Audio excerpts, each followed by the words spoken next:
Jake, so you've got 4 games left in this Currie Cup campaign, and all 4 games are possibly must-win games for you guys to make the playoffs. What's the mindset of the team going into these last 4 games? Yeah, exactly that, JJ. So it's all must-win games. You can't. I don't think we can make it if we lose a game. Yeah, I mean, there's daylight between us and the top 3, which means everyone's fighting for the fourth spot. Yeah, so I mean, the mindset is very simple. We need to get a result this weekend and next weekend and the following weekend if we want to stay alive in the competition. So, yeah, I mean, they worked hard. It's been a good week, prepared nicely. Yeah, I'm looking forward to the game tomorrow. Hi, Jake. Yes, Simon. The Lions are put it mildly, they're ascending, and obviously there's a good team waiting for you. How's your preparation been to this challenge? And obviously you've got a very diverse team that you're putting in the field as far as that is concerned.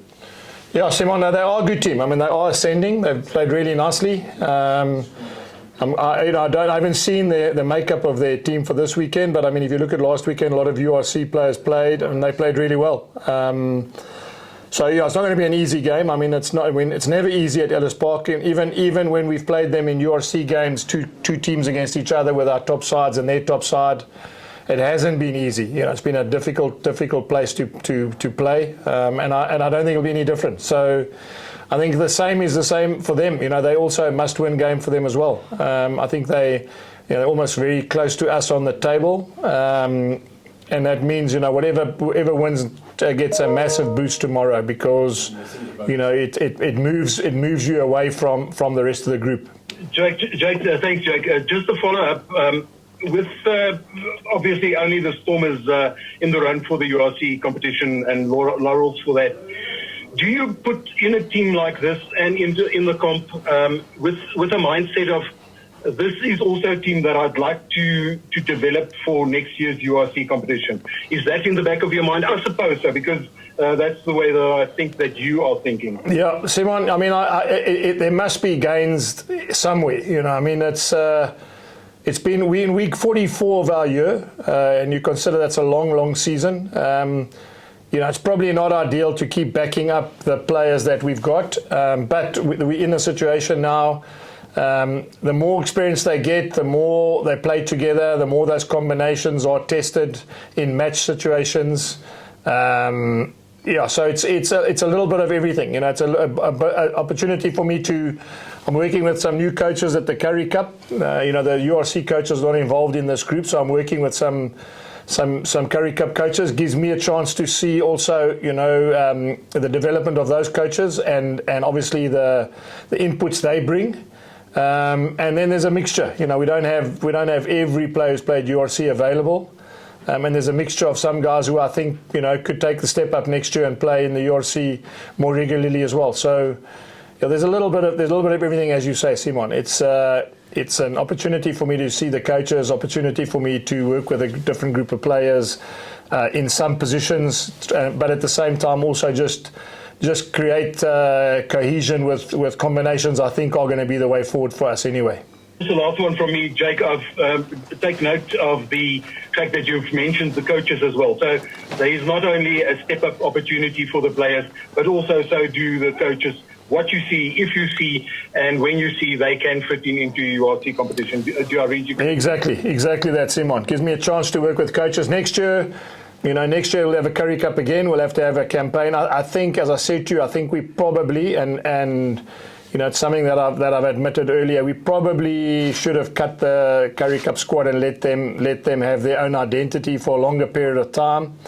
So that means that these coaches and the guys I'm working with and some of the players, maybe next year we might start the campaign for the Currie Cup a little bit earlier. And allow those coaches to grow and also to do the things that they're learning now while they're coaching, you know, obviously with me, but also with some of the URC players. Hello, Jake. Following up on what you've just said, some of the URC teams have been approaching things differently in terms of their Currie Cup team.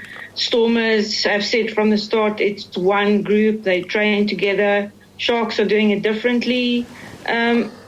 Is there a good medium, a good balance, an answer as to how this should be approached? Yeah, and I mean, it's interesting because last year we used the same coaches in the same group, and we got to, as far as we could, we got knocked out in the semi-finals. On the same weekend, we played the semi-finals of the URC. So that wasn't ideal. This year, I thought maybe we changed the coaches around because of the time schedules. In other words, some guys, for argument's sake, are going to be away, and you can't double up when you come back. You miss a week's training. I'm talking about from a coaching point of view. But then again, I saw this year, the Sharks, they started probably in November with a group of players, and they did pre-season, and you can see the bonuses and the benefits they have of that now at this time of the year. So to answer your question, I think it's having done one year and having done another one this year. I think probably the answer to your question is there's got to be a combination. I think you've got to find a method that actually suits your group and your coaches. I think, as I said to you, without going on about it, I think next year we'll have to have a look and see when we start. I think to give this group, the one thing I have seen from us, this Bulls group needed an identity. They needed to feel as though they were their own team. They needed to feel that the coaches were those voices from the beginning, as opposed to from one weekend to the next weekend, the voices change, because as you can imagine, one week they play URC, and then we sort of come the next week, same players go to Currie Cup, and it doesn't really, I'm not saying it doesn't really work, it didn't work for us. I think it would have been better if we had given, say, 40 players the opportunity to listen to one group of voices for a longer period of time. Yeah, I think it's always going to be a challenge. I know the Sharks coach have said it stops the momentum that they've built up with the Currie Cup guys if you bring in new faces, and also to reward guys that brought them where they are now, guys that maybe in the last 5 minutes of a game really put up their hand and fight, are the Currie Cup guys. Yeah. And he wants to reward them. So yeah, it's a tough cookie to crumble. And also, I think you must also understand, I think the Sharks and the Stormers have got 10 Springboks away at times with the camps, and so they've probably used those other players a lot more in the last 2 years than the other provinces. I mean, if I look at the Bulls and the Lions, we don't lose 10 guys at a time, and therefore, probably, as I said, we've probably been fortunate that we could keep the same group of players around for a bit longer. Their hands, as in the Sharks and the Stormers, have almost been forced on them, because they've had to rely on the fact, even in URC games when those Springboks were in that resting phase, even then they had to make a plan. Just a last question from me. Looking at the Griquas camp from last weekend, it was a bit of a slow start for you guys. I think after the first 25 minutes, it was only 7-3. Yeah. What were your work-ons this week going into the Lions game? Areas that you thought you had to work on? Yeah, look, Anami, I think, to be fair, I haven't seen many teams go to Griquas and run away with a result. I mean, I'm saying historically that's a tough place to play. The work-ons were, probably to start a bit better, but saying that, I think firstly the conditions were, the wind was blowing, it's a tough place to play.